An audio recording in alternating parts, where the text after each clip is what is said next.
Classic culture सेन्टरद्वारा आयोजित यस कला अभिव्यक्ति कार्यक्रममा एज अ मोटिभेसनल स्पिकरको रूपमा आमन्त्रित गर्नुभएकोमा सर्वप्रथम त म हाम्रो यस कल्चर सेन्टरका फाउन्डर भाइ सुजन रघुवंशीलाई धेरै धन्यवाद दिन चाहन्छु। साथै हाम्रा एकदम अग्रज सर हुनुहुन्छ यहाँ, दुर्गा सर, नमस्कार सर। साथै हाम्रो तीर्थ सर, नमस्कार।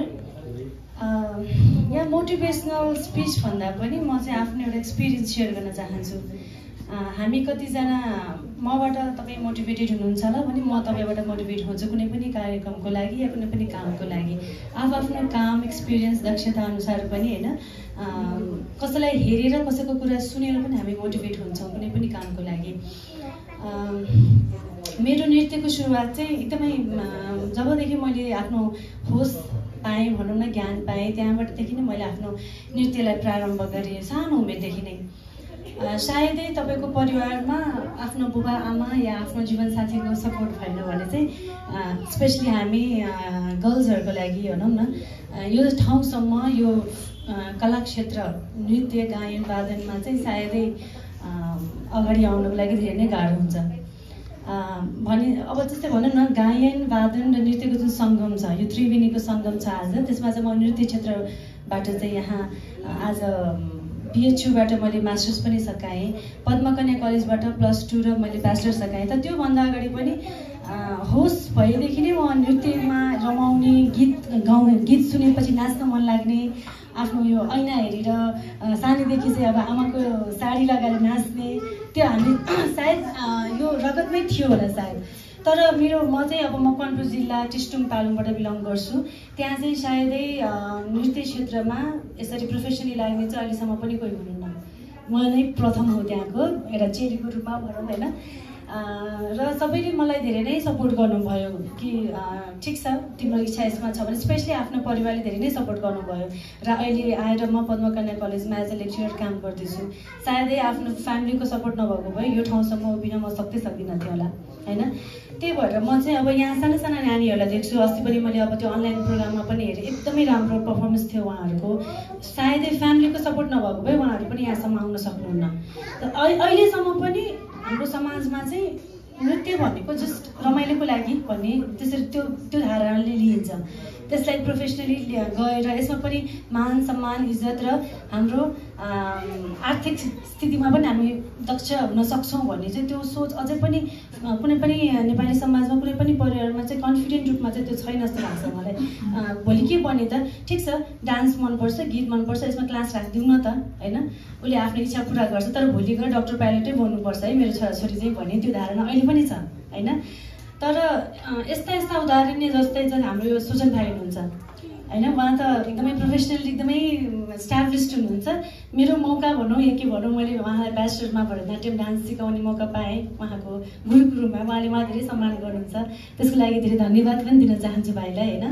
त्यही भएर नृत्य क्षेत्र या गायन या सङ्गीत क्षेत्र भनेको जसरी मान्छेले डक्टर पाइलट भनेर सोच्नुहुन्छ, त्योभन्दा पनि एकदमै गाह्रो विषय हो होइन। यसलाई चाहिँ जस्ट 2-3 महिना हामी सिकौँ सकिहाल्छ नि भन्ने त्यो रूपमा नलिकन, जसरी अहिले आफ्नो अन्जान रूपमा हामी नाचिरहेको हुन्छौँ, गाइरहेको हुन्छौँ, त्यो चिजलाई चाहिँ प्रोफेसनल्ली त्यसलाई अध्ययनको रूपमा लिएर होइन। अहिले त हाम्रो पद्मकन्या कलेजमा, ललित कला कलेजमा, सृजना कलेजमा पनि पढाइ हुन्छ यस विषयमा।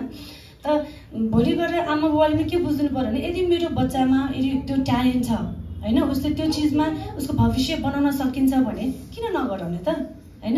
यो विषयबाट पनि हामीले कति राम्रो दक्ष हासिल गरेका कलाकार उत्पादन भएको छन्। एकदमै यो पनि जस्तै भाइले PhD गर्दै हुनुहुन्छ, नृत्य क्षेत्रमा पनि PhD र ओहो यस्तो पनि हुन्छ भन्ने पनि त्यो धारणा छ। इभन मैले मास्टर्स गरेर आउँदाखेरि पनि मेरो गाउँमा डान्समा पढ्नुपर्छ, अहिलेसम्म पनि इक्जाम दिनुपर्छ भन्दा मान्छेहरू अहिले पनि अचम्म ठान्नुहुन्छ कि। जस्तै हाम्रो बहिनी हुनुहुन्छ अहिले कुसुम राजवंशी, उहाँ पनि अहिले हाम्रो पद्मकन्या कलेजमा मास्टर्समा पढ्न फर्स्ट सेमेस्टरमा अध्ययन गर्दै हुनुहुन्छ। त म के भन्न चाहन्छु भने, टाइम थोरै छ होइन, अब यो भनाउँछु कि त्यो भनौँ कि भन्दा धेरै कुरा छुट्न सक्छ। तर यति हो कि म एज अ कलाकार, एज अ डान्स आर्टिस्ट भनौँ या के भनौँ, अहिले यो स्टेजमा उभिरहेको छु। अध्ययन त एकदमै मोस्ट इम्पोर्टेन्ट नै हो होइन। पढ्नु त पर्छ नि, शिक्षा त एकदमै हाम्रो जीवनको लागि एकदमै आवश्यक चिज हो। र त्यो बाहेक पनि यदि तपाईँको बालबालिकाहरू चाहिँ यो क्षेत्रमा के गर्न चाहनुहुन्छ भने प्लिज उहाँहरूलाई चाहिँ गर्न दिउँ हैन। डक्टर पाइलट बन्दैमा मात्र हुने होइन हो, हाम्रो नेपाली समाजमा अझ अलिक गाह्रो नै छ, तर तपाईँहरूको सपोर्ट साथ भयो भने अवश्य उनीहरू चाहिँ एक दिन ठुलो ठाउँमा पुग्न सक्छ हैन। त्यही भएर आफ्नो अनुभव, आफ्नो एउटा स्ट्रगल भनौँ न, अब धेरै गाह्रो हुन्छ किनभने मान्छेले नाच्ने त हो नि भन्ने सोच्छन् नि त, त्यो चिजलाई धेरै गाह्रो छ। मैले पनि बिएचयुमा गएर पढेर, हाम्रो बरु बहिनीले पनि बिएचयू गएर कति स्ट्रगल गर्नुभयो होइन। स्पेसली हामी महिलाहरू त धेरै नै गाह्रो छ है। मैले पनि आफ्टर म्यारेज नै गएको, यदि मेरो हस्बेन्डको सपोर्ट नभए त म यो फिल्डमा मैले छोड्नै पर्ने स्थिति हुनसक्छ। बिएको दुई महिना लगत्तै म मास्टर्स गर्न गएँ। त्यो पनि इन्डिया जस्तो ठाउँमा मान्छेले त अलिक नेगेटिभली सोच्छन्, त्यो पनि नाच्ने त हो नि, इन्डिया जस्तो ठाउँमा भन्ने हुन्छ। उहाँले पनि आफ्नो बच्चा लिएर जानुभयो, उहाँको हस्बेन्डको सपोर्टले उहाँ यहाँसम्म पुग्नुभयो होइन। त्यही भएर गाह्रो छ, पढाइ साथसाथै आफ्नो फ्यामिली सँगसँगै यो लिएर जानु धेरै गाह्रो छ। तर आफ्नो फ्यामिली, आफ्नो सोसाइटीको सपोर्ट भयो भने चाहिँ अवश्य यो क्षेत्र पनि एकदमै नाम दाम होइन, शोहरत इज्जत सबै पाउँछ। तर कुन वेमा जाने त? कति मान्छेहरू नृत्य क्षेत्रमा मात्रै नभएर अरू क्षेत्रमा पनि गलत सङ्गतको बाट पनि मान्छेहरू कुबाटोमा गएको हुन्छ। यही क्षेत्रमा पनि कति त्यस्ता उदाहरणहरू छन्, कति बाध्यताले, कति चाहिँ अब ज्ञान नभएर भनौँ न होइन। त्यही भएर शिक्षाको चाहिँ एकदमै जरुरी छ होइन। त उसलाई अब जस्तै हाम्रो डान्स फर्ममा पनि कति धेरै डान्स फर्महरू छन्। हाम्रो नेपाली क्लासिकल डान्स छ, नेपाली फोक डान्स छ, इन्डियन क्लासिकलहरू हामीले कति राम्रो पढाइ भइरहेको छ। उसलाई जस्तै वेस्टर्न फर्महरू पनि धेरै डेभलप भइसकेको छ। त आफ्नो बालबालिकालाई कुनमा चाहिँ उसलाई इन्ट्रेस्ट छ त? गायन, वादन, नृत्य केमा छ त? त्यसलाई यदि फ्यामिलीले राम्रो सपोर्ट दिने हो भने चाहिँ अवश्य यो फिल्डमा पनि धेरै राम्रो भविष्य छ होइन। त्यही हो, अब कुरा त जति गरे पनि सकिँदैन। अब तपाईँले कसरी बुझ्नुभयो, मैले कसरी भने, मेरो कुरा तपाईँले कनेक्ट गर्न सक्नुभयो कि भएन होइन।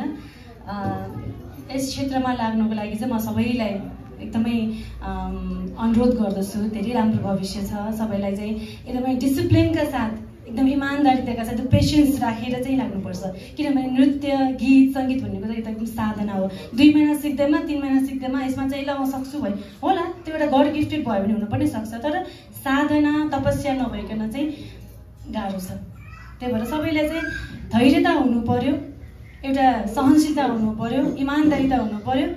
र म यो क्षेत्रमा कुन हिसाबले अगाडि बढिरहेको छु त भन्ने त्यो एउटा आफूलाई नलेज चाहिँ हुनु पर्यो है। त्यो भयो भने चाहिँ हामी अवश्य एकदमै सक्सेस हुन्छौँ। सायद अब गर्दैछु, काम हुँदैछ होइन, कसरी जान्छ अगाडि। तपाईँहरूलाई पनि त्यसरी नै धेरै धेरै अल द बेस्ट भन्न चाहन्छु ब्राइट फ्युचरको लागि। अब छोटो समयमा छोटो नै कुरा गर्न चाहेँ, धेरै लामो बोल्न चाहिनँ मैले। जहाँसम्म लाग्छ मेरो सानो कुराले तपाईँहरूलाई पनि मोटिभेट होस् भन्ने चाहन्छु होइन। Thank you so much. एकदमै धन्यवाद म्यामलाई। एकछिन नै बस्नु होला। हाम्रो यो अनलाइन कम्पिटिसनको